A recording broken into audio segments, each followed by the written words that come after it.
Welcome to Donald's Studies in Bible Exegesis and Theology. We've been looking at the Roman emperors who have been named in the Bible, and then we moved on to the following ones because they continue to have relevance in Bible exegesis. We looked at Trajan last time, and this time we'll look at Hadrian, who's not only known in Britain because of Hadrian's Wall, which is a wall built between England and Scotland. But on this occasion, I want to look at his relevance with regard to the Jews and Christians, and I'll return on the next video to Hadrian's Wall in Britain. Hadrian engaged in two lengthy tours around the Roman Empire. In his first 4-year tour, he was strengthening the northern border of the Roman Empire by building a wall. And Hadrian's Wall in Britain was one part of this wall he wanted right around the Roman Empire, both in its north and on its south. And when he came back to Rome, he then built the Pantheon, which is a famous building. Pantheon is two Greek words meaning all the gods, and he built the Pantheon in honour of the Roman gods, importing granite columns all the way from Egypt. And that brings us to a second tour, another lengthy tour lasting several years, which took him off to Judea and Jerusalem. And after that he went down into Egypt and then returned back to Rome again. The temple in Jerusalem had been destroyed by Titus in AD 70, who had then become Roman emperor himself. The Jews thought that Hadrian might allow them to rebuild their temple, but Hadrian was not impressed with the exclusivity of the Jewish belief that there was one God, when he himself was worshipping many gods. And so he turned against the Jews, and he issued edict after edict against them, against circumcision, against teaching Judaism, etc.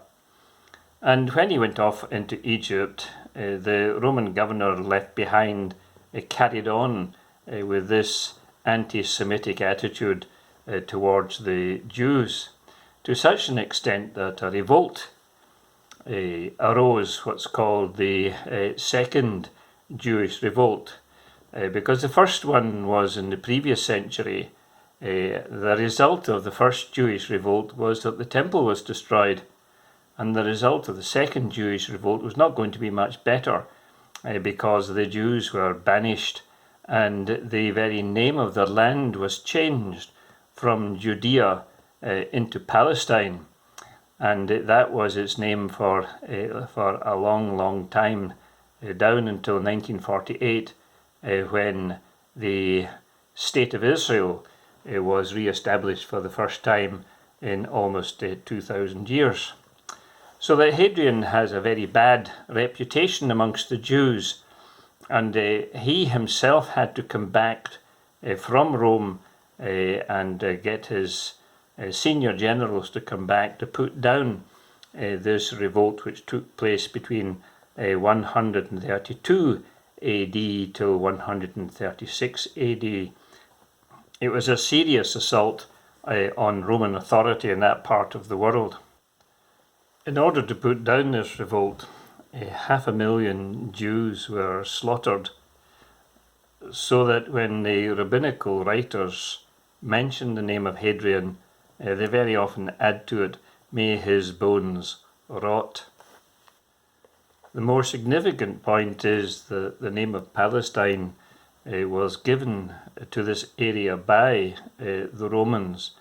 It was called Syria Palestina, so that there has never been a people called the Palestinians, and this is a modern term that was adopted by Yasser Arafat to describe the Arabs in that part of the world.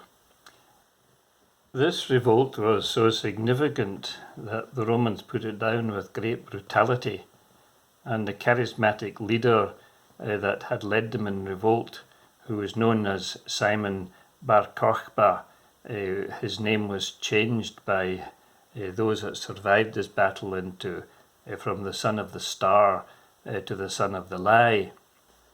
And he singled out the Christians for punishment because by his way of it they had not supported him. The Emperor Hadrian was more tolerant towards the Christians, following Trajan's line, where he would not allow them to be prosecuted except for specific offences. And if people could not prove these things, then they themselves would be subject to accusation as defamers. So that the legacy of the first Jewish revolt was the destruction of the temple, and the legacy of the second Jewish revolt was expulsion from their own land and the very name of the land being changed. But there's never been a people as such called the Palestinians, nor a land that has been called Palestine apart from the land of Israel, renamed by Hadrian.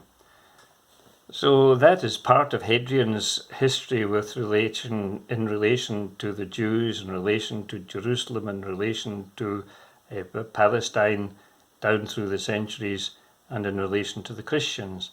And I hope in the next video we'll pick up his story with regard to Hadrian's Wall built in Britain. Until the next time, take care and God bless you.